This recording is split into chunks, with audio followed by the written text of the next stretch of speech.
Essa noite eu quero falar sobre escolhendo o seu próximo capítulo.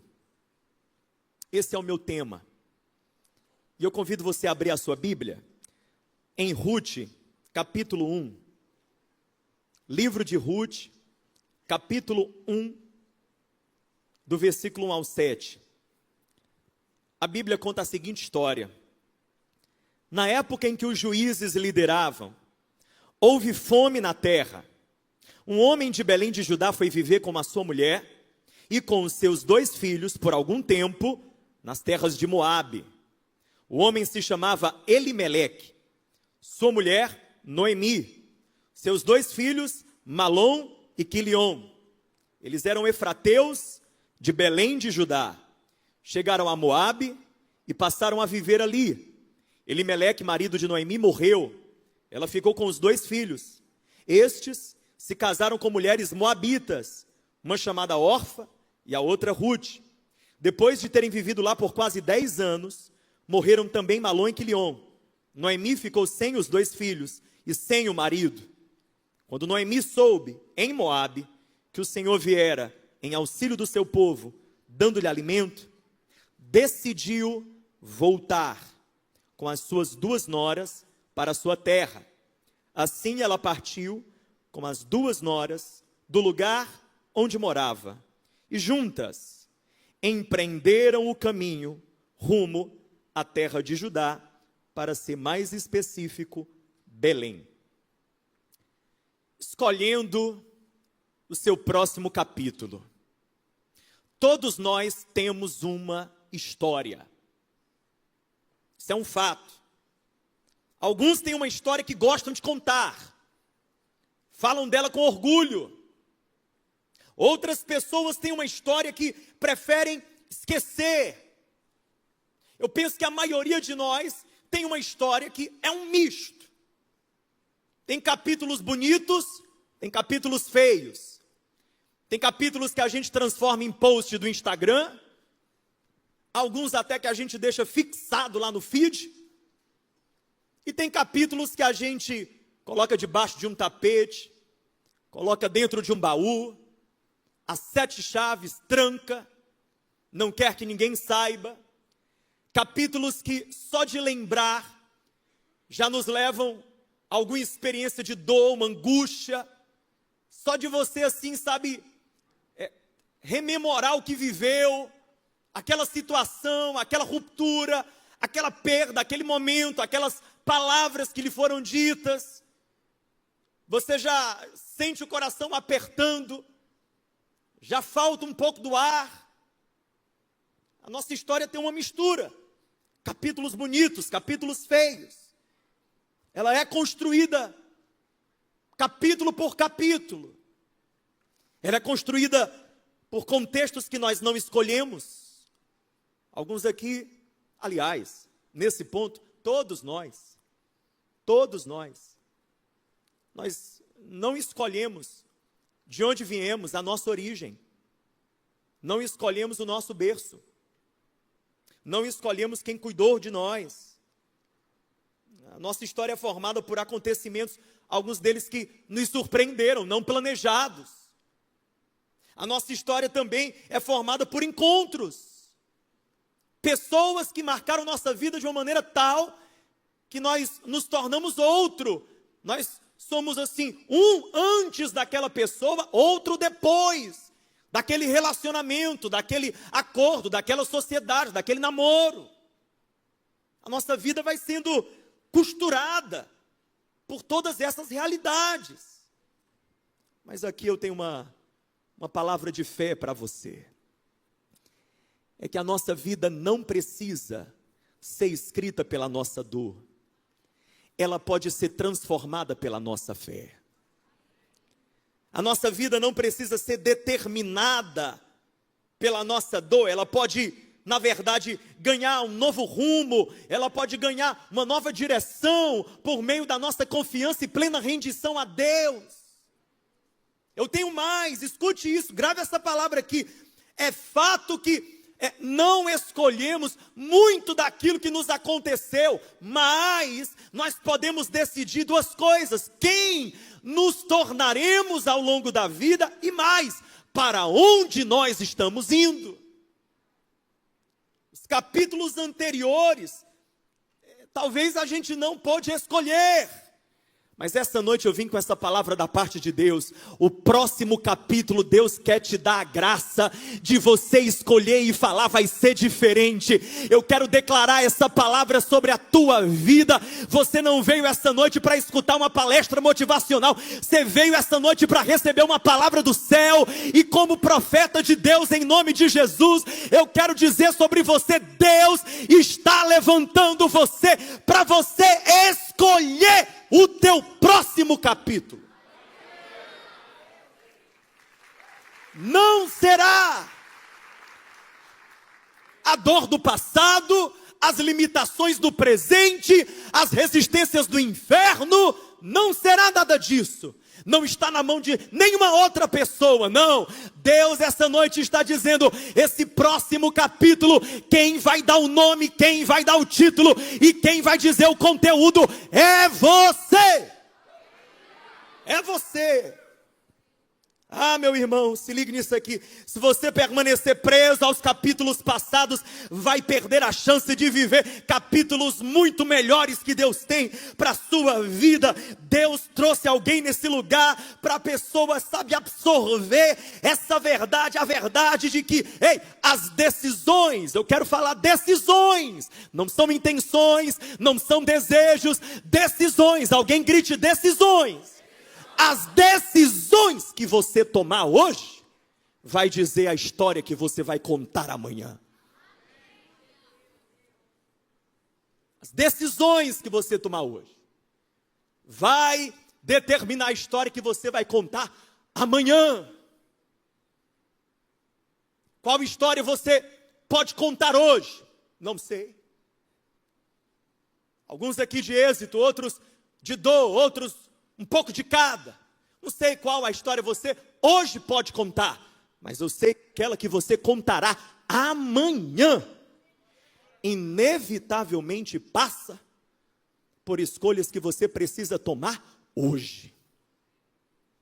Quem compreende que esse é um tempo de decisão?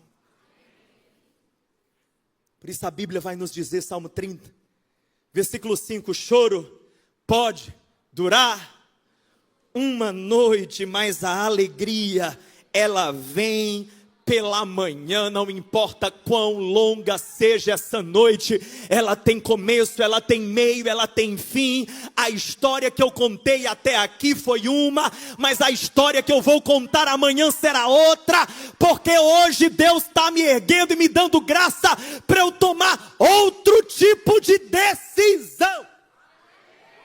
Outro tipo de decisão.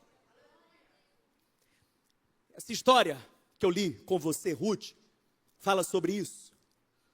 Fala sobre perdas.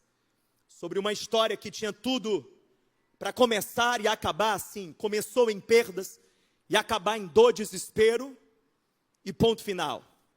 Mas não foi assim. Não foi. Ruth é um livro de 4 capítulos. A dor está presente no capítulo 1. Mas pela graça de Deus ela pôde viver um outro capítulo. A história fala, escuta isso, olha que registro maravilhoso a Bíblia faz aqui. A história nos fala sobre uma família. Ruth conta a história da família de Noemi e Elimeleque. Noemi e Elimeleque eram de Belém. E por causa de uma fome em Belém, eles vão para Moabe. Elimeleque provavelmente querendo um emprego, uma fonte de provisão para sua casa. E aí ele vai para Moabe. Chegando ali, ele e os seus 2 filhos e a sua esposa começam a viver. Tem alguns detalhes aqui interessantes. O primeiro detalhe é o significado dos nomes. Na Bíblia, os nomes, eles têm uma importância muito grande. Porque na mente hebraica, você não dá nomes à toa. Os nomes ou eles são proféticos, ou eles apontam para alguma realidade que é visível, que está estampada na cara daquela pessoa. Então, por exemplo, Noemi significa agradável. Uma menina, uma mulher que desde nova provavelmente era doce, era meiga. Elimeleque significa o Senhor Deus é o rei, ou o Senhor Deus é o meu rei. É um nome que fala de fé, de compromisso com Deus. Malom e Quilion, os nomes dos filhos, significa doente e cansado. Você colocar o nome dos filhos de doente e cansado, tem gente dizendo, pastor, lá em casa é assim, é doente e cansado. Se liga. Sabe lá por quê? Mas penso eu, que assim, já bebê, a Noemi olhava e falava, meu pai, esse é o doente, aquele é o cansado. Um espirra, o outro dorme. Quando eu peço para um me ajudar, ele diz, ai mamãe, estou tão cansado. Quando eu chamo o outro, estou com dor. Fato é, eles ganharam esses dois nomes. E a Bíblia vai dizer que, passado um tempo ali em Moabe, todos os homens da família morrem. Naquela altura, os meninos já estavam casados. Eram homens que tinham contraído casamento com 2 mulheres moabitas. Agora, percebam um outro ponto aqui. Moabe, que lugar é esse? Moabe é na Bíblia símbolo do paganismo. Moabe na Bíblia é símbolo de um lugar estranho, a cultura do reino de Deus, as realidades de Deus, porque o povo moabita, eles nasceram de um incesto das filhas de Ló com Ló. Então, o nascedouro desse povo já é um nascedouro corrompido, comprometido. Moabe é um povo para quem Deus tinha dito assim para Israel, ei, não contraiam casamento com eles, não se misturem com os moabitas. É uma influência negativa, não vale a pena vocês fazerem aliança com eles. Isso é Moabe. E eles vão para onde? Para Moabe, viver em Moabe, se misturar naquele ambiente. Todos morrem, Elimeleque morre, Malom morre, Quilion morre. Ficam as 3 mulheres. E essas 3 mulheres, então, estão sob a liderança agora de Noemi, a mais velha. E Noemi fica sabendo que a fome na sua terra, Belém, acabou. E que Deus estava visitando novamente o seu povo. Ela toma uma decisão. Ela pega as 2 noras e ela sai de Moabe e vai em direção a... Ela sai de Moabe e vai para Belém. Quando ela começa esse trajeto, algumas coisas acontecem. No meio do caminho, Ruth capítulo 1 diz que Noemi, ela para tudo, olha para suas 2 noras e diz assim, voltem para casa. Eu não tenho nada para oferecer para vocês. O que é que vocês vão fazer em Belém? Uma terra estranha para vocês, não é o povo de vocês, não é a cultura de vocês. Voltem para o lugar de vocês, vão arranjar um marido lá em Moabe. E elas, a princípio, disseram, não, ficaremos contigo. Orfa e Ruth insistiram, ficaremos contigo. E Noemi diz, por quê? Eu não posso mais gerar filhos, e ainda que eu pudesse, se eles nascessem agora, vocês esperariam eles crescerem, para então vocês se casarem com ele? Não faz sentido. Eu não tenho mais nada para oferecer para vocês. Eu sou um inútil para vocês. Ei, voltem para Moabe. E então Ruth fica. E Orfa volta. E aqui eu quero destacar para você 3 posturas. É isso que esse texto fala para mim. 3 posturas diante da vida.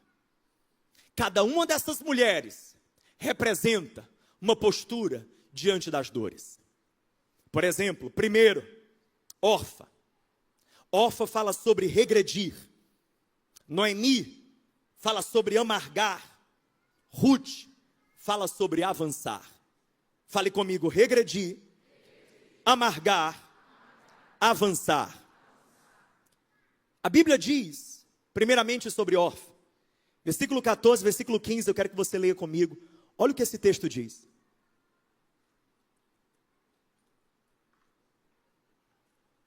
Novamente começaram a chorar alto. E depois Orfa deu um beijo de despedida na sogra. Mas Ruth ficou com ela. Orfa deu um beijo, se despediu. Ruth ficou com ela. Olhe para mim. Quem é Orfa? Orfa é aquela que tem a chance de mudar de vida. Ela tem a chance de deixar Moabe e trilhar um novo caminho. Porque ir para Belém não era apenas uma mudança de geografia, era uma mudança de vida. Era virar as costas para os deuses moabitas, os falsos deuses. Era entrar em uma nova cultura. É vestir-se de um novo estilo de vida, de novas práticas, de um novo caminho, de novas associações, de novos relacionamentos. Ela tem diante dela a chance de trilhar um novo caminho, de seguir para uma nova vida, mas ela decide não, eu vou voltar para Moabe, é mais fácil, é mais conveniente, eu já conheço ali como funciona. Ela regride, e eu quero que você escute isso. Muitas pessoas, elas agem assim, quando vêm as dores da vida, quando vêm os problemas, as perdas, as situações adversas, elas entram numa crise tal que elas olham e dizem o seguinte: sabe de uma coisa? Eu fui fiel, eu busquei a Deus, eu tentei, as coisas não deram certo, eu vou voltar para a minha vida de antes. Eu vou regredir para a minha vida de antes. Eu vou voltar para o vício, eu vou voltar a afogar as minhas mágoas no álcool, eu vou voltar. Algumas pessoas falam, sabe de uma coisa? Eu orei, eu clamei, eu fiz campanha, eu jejuei, e não deu certo, o negócio não deu certo. Eu perdi o emprego, eu perdi o que eu tinha, ruiu tudo que eu possuía. Eu vou chutar o pau da barraca, eu vou viver de qualquer jeito, eu vou viver do meu jeito. Eu vou largar esse negócio de andar com Deus, de servir a Deus. Eu vou voltar, eu vou voltar, eu vou voltar. Tem pessoas que dizem sim para um chamado de Deus, começam a servir na casa de Deus, abrem sua casa para liderar um grupo de casais. Aí no meio do caminho olham, eu não tenho o reconhecimento que eu queria, o pastor não me ligou, eu nunca tive um microfone, eu nunca recebi a tal da oportunidade. Nunca me deram a chance de eu mostrar meu dom, meu talento, meu chamado. Eu tenho um chamado, pastor. Louvado seja Deus. Glória a Deus por isso. E por causa disso, por causa da decepção, por causa da frustração, sabe de uma coisa? Eu vou voltar para o banco, eu vou voltar para ficar no meu lugarzinho, eu vou tirar a mão do arado, eu vou voltar para aquele lugar, sabe, aquele lugarzinho de conveniência, onde eu comecei. Eu quero dizer isso para alguém aqui, eu quero dizer para mim, e eu quero dizer para você, é uma palavra de Deus para o nosso coração. Nós não cabemos mais no regresso, meu irmão. Regresso espiritual não cabe mais na minha vida, não cabe mais na sua vida. Eu preciso lembrar você de algo: o inimigo quer utilizar as circunstâncias para fazer você repensar a sua decisão de seguir totalmente a Jesus. Ele quer que aquele sim que um dia você deu a Cristo, você no meio do caminho comece a relativizar, você comece a colocar em xeque. Hoje eu quero dizer para você: não cabe mais para você voltar. Voltar de onde Deus te tirou não pode ser nenhuma opção. Não pode ser nenhuma opção. Sabe, eu acho muito linda essa história, quando a Bíblia fala sobre o profeta Eliseu.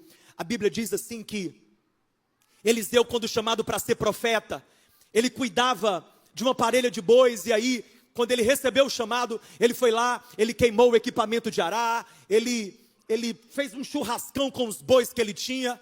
Ele se desfez de tudo que ele possuía para seguir o seu chamado profético. O que é que aquele homem estava fazendo? Ele estava dizendo: eu vou queimar tudo, todas as pontes com o que já foi, para que quando vier o momento da pressão, eu me lembre, eu não tenho para onde voltar.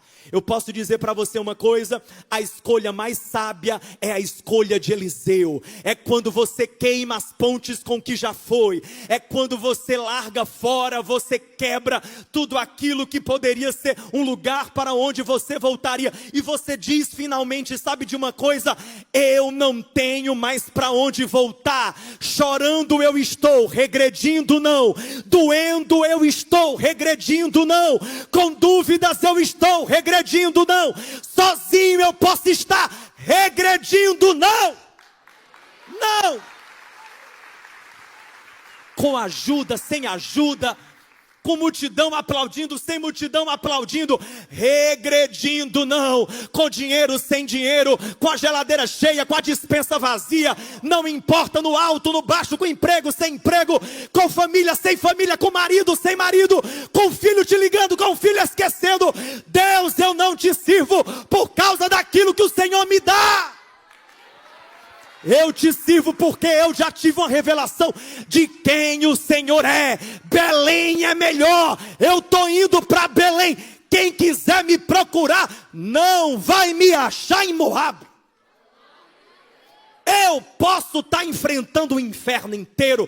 O diabo e os demônios do universo podem ter feito uma reunião, colocado o meu nome na mesa e dito assim: a gente vai acabar com ele. Eu posso estar envergado, cansado, eu posso estar rachando, mas em Moabe ninguém me encontra. De lá eu saí, para lá eu não volto. Eu quero dizer para alguém: de lá eu saí, para lá eu não volto. Alguém, por favor, bata na mão de quem está perto de você e diga: regredi jamais. Jamais. Pastor, eu não estou voando, mas regredindo jamais. Pastor, eu não estou subindo que nem um foguete, mas regredindo jamais. Pastor, aquela irmã aqui do meu lado, ela parece tão cheia de fé. Eu vim nesse culto, nem vontade de adorar eu estou. Tem problema não, querida, mas deixa eu te dizer uma coisa: regredindo. Quem está entendendo o que eu estou pregando aqui? Jamais. Eu estava dizendo para Jesus, enquanto o louvor estava rolando, eu estava com o Theo ali no meu braço, eu disse: Jesus, eu não sirvo para outra coisa se não for para te servir. Tu me encontraste quando eu tinha 13 anos de idade, e o Senhor vai me encontrar se o Senhor me der graça, e o Senhor me dará quando eu tiver velho, um gagá, e a Sara me colocando para fora para eu pegar sol. E eu, com a dentadura, a chapa saindo, dando glória, e ela sem saber se é português ou línguas. Porque eu já estou decidido. Regredi não, regredi não, regredi não, regredi não. Estou falando para alguém aqui que tirou a mão do arado, viu? Estou pregando para alguém aqui que você sabe, Deus chamou você, Deus levantou você, Deus colocou um chamamento sobre a sua vida, uma graça sobre você, e você resolveu tirar um time, um break de quê, meu filho? Uma pausa de quê? Férias de quê? Do reino? Não! Que é isso? Não, pastor, mas não. Um parênteses, vale a pena, vez por outra. Eu sei, uma pausa acontece. Estações que você está o quê? Estou cansado, tudo bem, então dá uma respirada, recupera o fôlego. Faz como o profeta Elias, que foi lá para o deserto dele. Depois o anjo manda ele lá para uma caverna. Todo mundo tem um tempo em que o profeta precisa se esconder na caverna para recuperar o fôlego. Mas esse tempo de caverna tem começo, tem meio, tem fim. Por quê? Porque de onde Deus me tirou, para lá eu não volto, eu não sirvo mais. Eu não sirvo para ser esquentador de banco de igreja, para ser cliente de igreja, para ser cliente da fé, para ser um mero receptor. Não. Eu sou ceifeiro, eu sou daquele que está com a mão na seara, eu sou daquele que está fazendo parte do que Deus está fazendo. Eu não posso voltar, eu não sei nem se no português isso aqui vai ficar bom, mas eu não posso desver aquilo que eu já vi. Quem está compreendendo? Não posso, ele me encontrou, ele me abençoou, na sua infinita misericórdia. Regredi, não. Aí não, irmão, vai se arrastando, mas regredindo não. Quem está entendendo o que eu estou pregando aqui? Vai capenga mesmo, vai segurando a perna, meu irmão, vai segurando a perna. Mas regredindo, Jamais. Eu tenho uma palavra de Deus, levante sua mão. Eu quero declarar essa palavra sobre a sua vida. Seu caminho nunca mais pode ser de volta para Moabe. O seu caminho é sempre avante para Belém, em todo o tempo.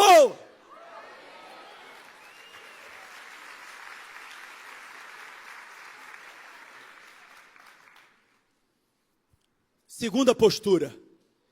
Tem gente que não regride, mas amarga. Noemi, está escrito, ela foi para Belém.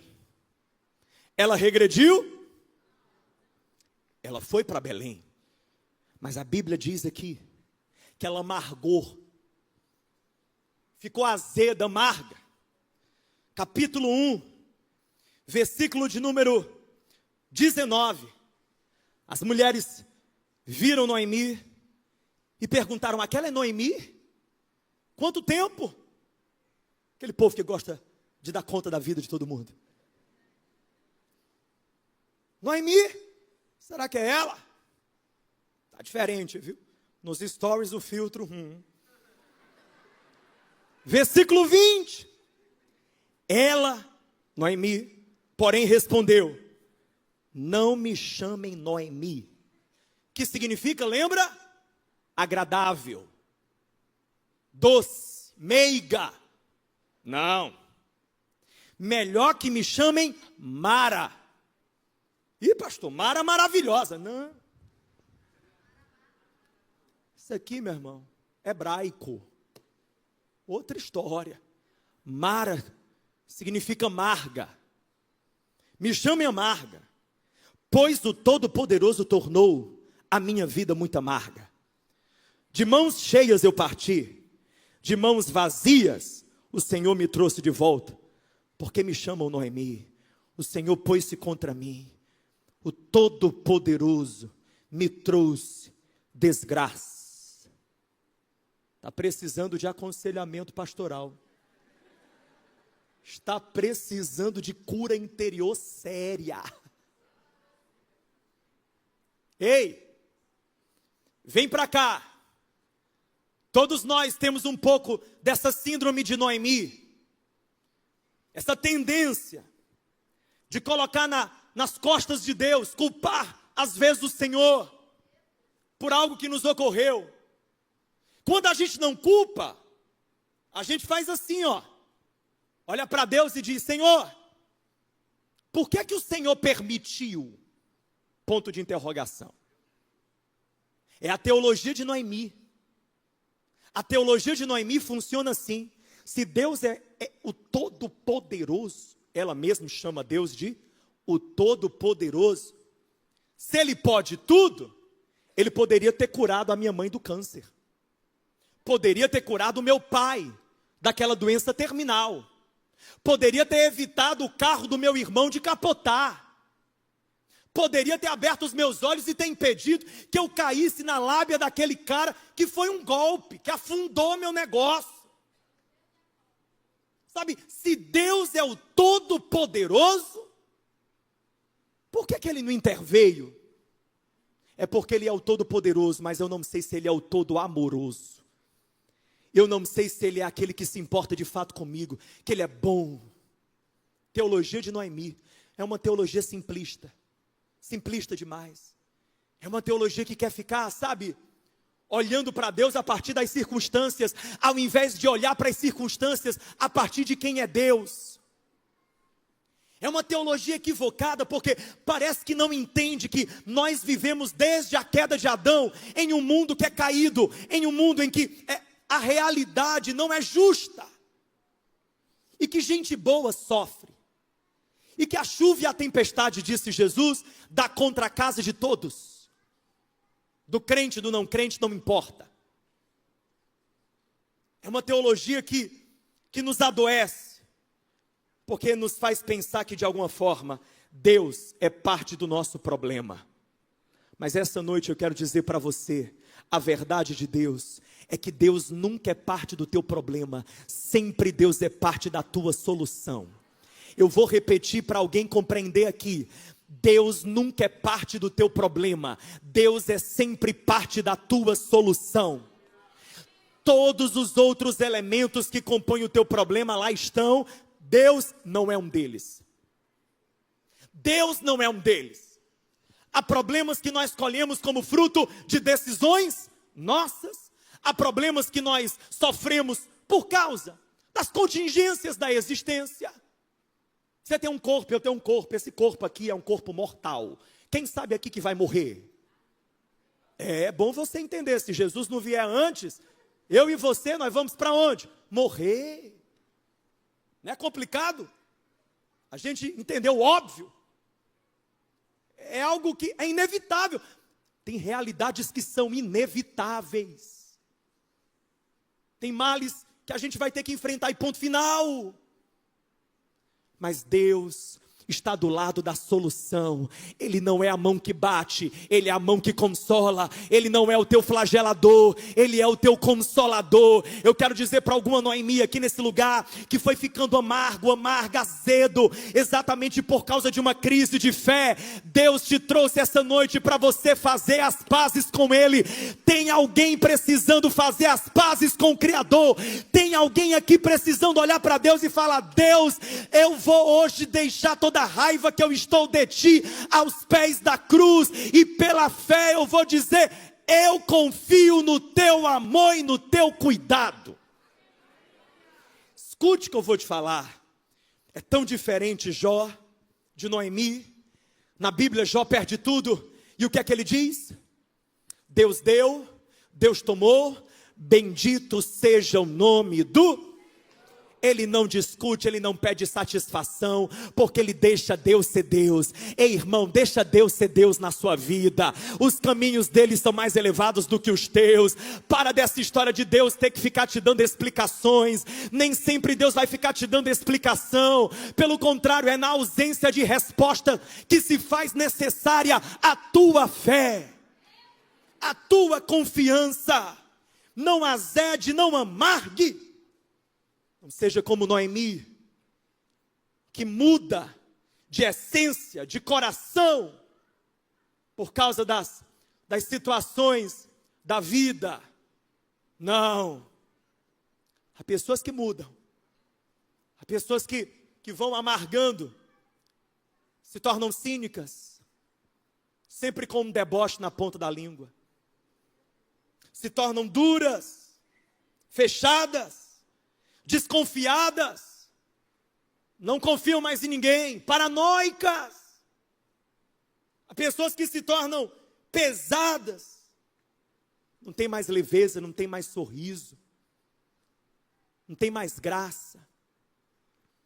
Há pessoas que se tornam deprimidas, em um nível assim, sabe, profundo, permanente. Pessoas que se tornam difíceis, de trato complicado. Mudaram. A dor mudou a essência delas. A dor mudou o sabor delas. As pessoas que te provam já não conseguem mais sentir a doçura de antes. Elas provam e fazem como quem prova um café muito amargo. Prova logo, tira para longe da boca. Escute esse princípio. Se amargou, não superou. Eu vou repetir. Se amargou, não superou. Mais uma vez. Se amargou, não superou. Atravessou, mas não superou. Mudou a essência, mudou o coração, mudou o interior. Ah, meu irmão, não superou. Mas eu quero dizer que tem graça em Deus para fechar feridas que estão abertas. Ele quer tirar tudo aquilo que está amargando e azedando o teu coração. Ele quer arrancar fora e Ele quer devolver a você a leveza, a graça de ser alguém que sabe de uma coisa, reconhece. Foi duro o que eu passei. As situações que eu tenho enfrentado não têm sido fáceis. Mas sabe de uma coisa? Obrigado, Senhor, porque eu ainda tenho algumas Ruths comigo. Eu ainda tenho algumas Rutes comigo. A gente precisa aprender a valorizar as Rutes que estão conosco.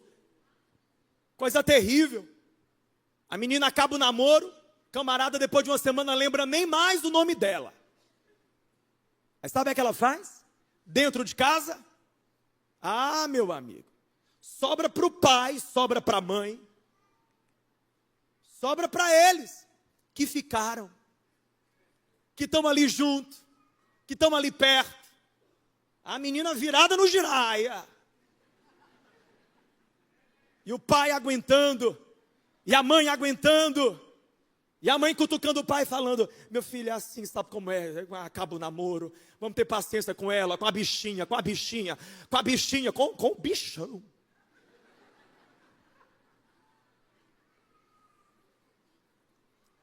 Marido perde o contrato, não se contentou de perder dinheiro, vai perder a mulher. Não tem dinheiro, vai perder a pessoa que está contigo, as pessoas que estão com você, porque você está amargando, você está adoecendo, porque você está se tornando azedo, está se tornando intragável. Eu gosto de café sem açúcar. Quem é do café sem açúcar aqui? Oh, glória! Quem não é até dezembro de 2025 vai se converter ao café sem açúcar. Mas presta atenção no que eu vou te falar. Café sem açúcar? Sim, mas um café bom. É café com gosto de terra. Porque café amargo, ruim. Ih, tem quem queira não. Eu não quero profetizar não, mas eu preciso advertir você. Cuidado para não amargar ao ponto de ninguém mais querer você. Cuidado para você não amargar ao ponto de você sobrar. Valorize as Rutes que estão com você. Valorize o que restou. Deus vai usar o que ficou para te abençoar e te colocar em um outro tempo, em um outro capítulo. No nome de Jesus, levante a sua mão. Deixa eu declarar essa verdade sobre a sua vida. Deus te deixou com o necessário. Não é o desejável, mas é o necessário para você virar essa página e seguir em frente rumo a Belém. No nome de Jesus.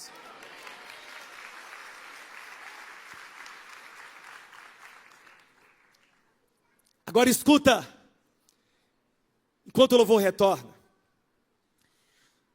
tem uma terceira postura aqui, fale comigo, regredir, amargar, avançar. Quem quer avançar? Ruth é essa mulher. Versículo 15, a Noemi olha para ela e diz assim, ó, veja a tua concunhada, voltou para os deuses dela, volta tu também. Ruth olhou para ela e disse, não me insistas comigo. Aqui um dos textos mais lindos da Bíblia. Ela disse, não me insistas comigo, para que eu te abandone e não mais te acompanhe. Onde fores, irei. Onde repousares, ali repousarei. Teu povo será meu povo, teu Deus será meu Deus. Onde morreres, morrerei, e ali serei sepultada. Que o Senhor me castigue com todo rigor, se outra coisa que não a morte me separar de ti. Texto de casamento.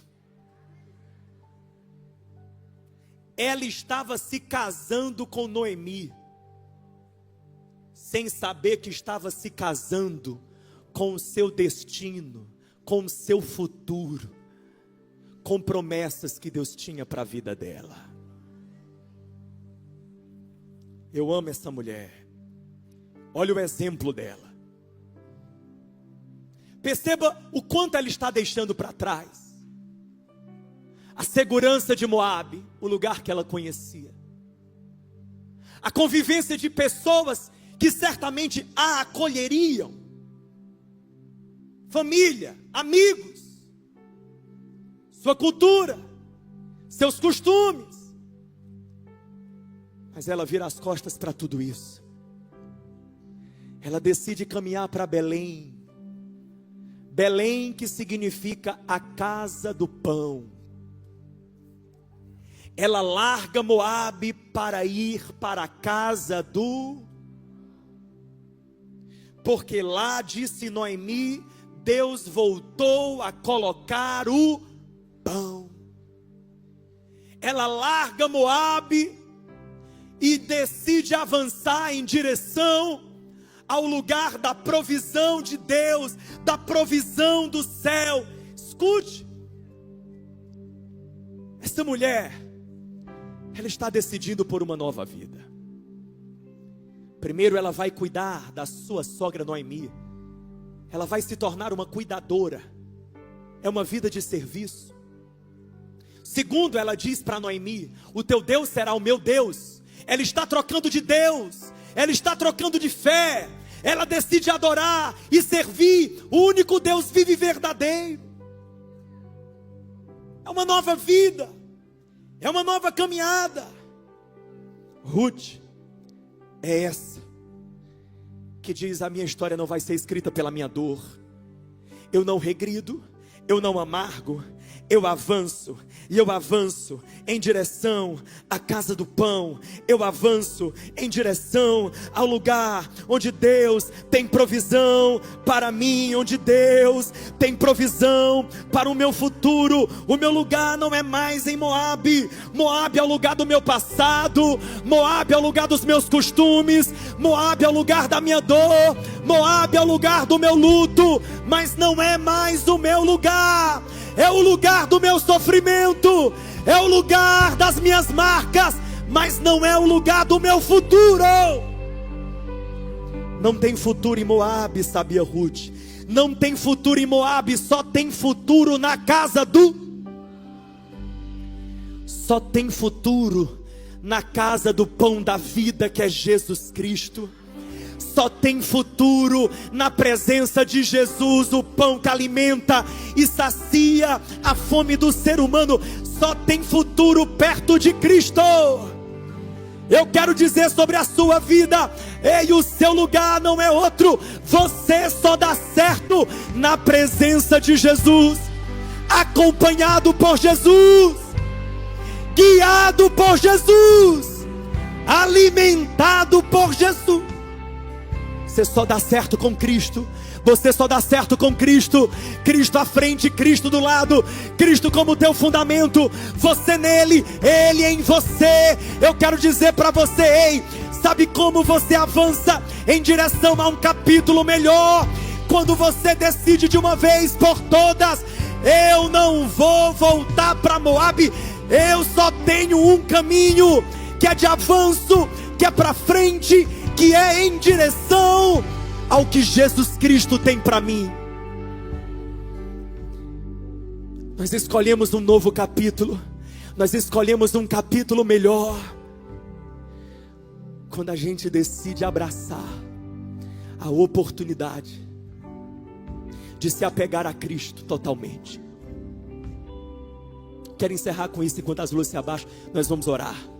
Olha bem para mim aqui, preste atenção.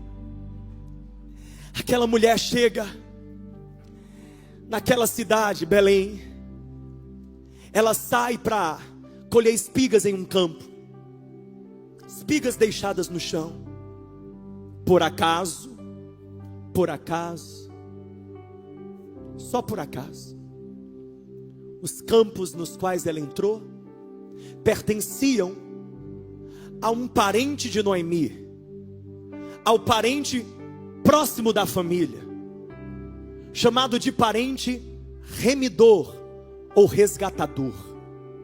Havia uma lei naquele tempo: quando todos os homens de uma família morriam, o parente homem mais próximo tinha a responsabilidade legal de então acolher aquelas mulheres e resgatá-las da sua viuvez.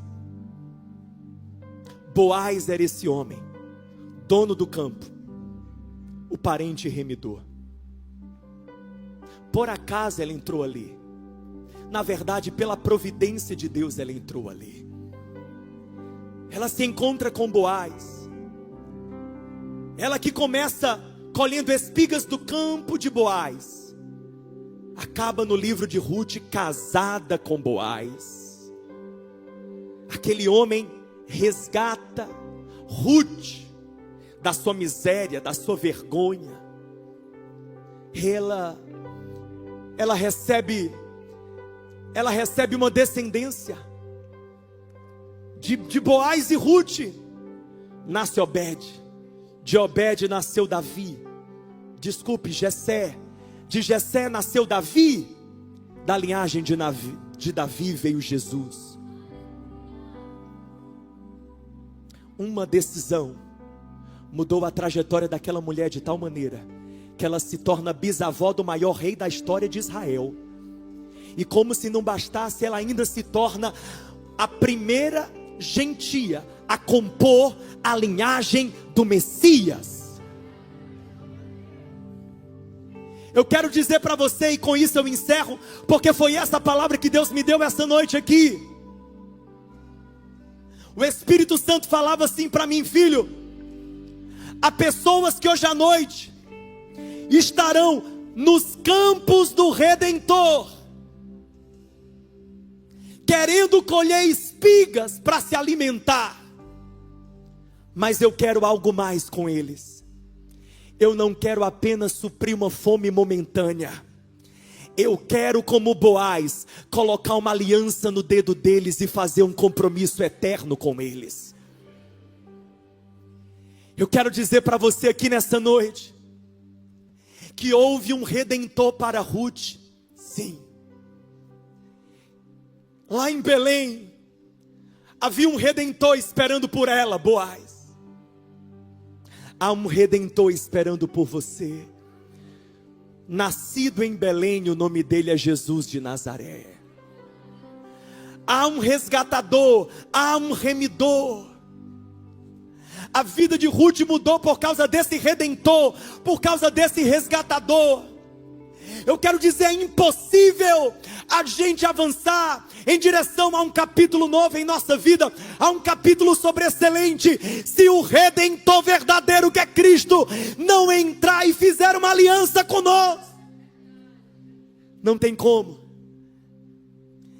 Hoje, meu irmão, eu quero dizer, se você quer avançar como Ruth, então agradeça, porque Boaz quer dizer Jesus, o teu Redentor, já veio há 2000 anos atrás, subiu na cruz do Calvário, derramou o seu precioso sangue, venceu a morte ao terceiro dia, deixando aquela tumba vazia, para que você tivesse a oportunidade de fazer uma aliança com Ele, largar o tempo da dor, da vergonha, do luto, do medo, da preocupação, da crise, da tristeza, e seguir em frente, em direção a dias melhores.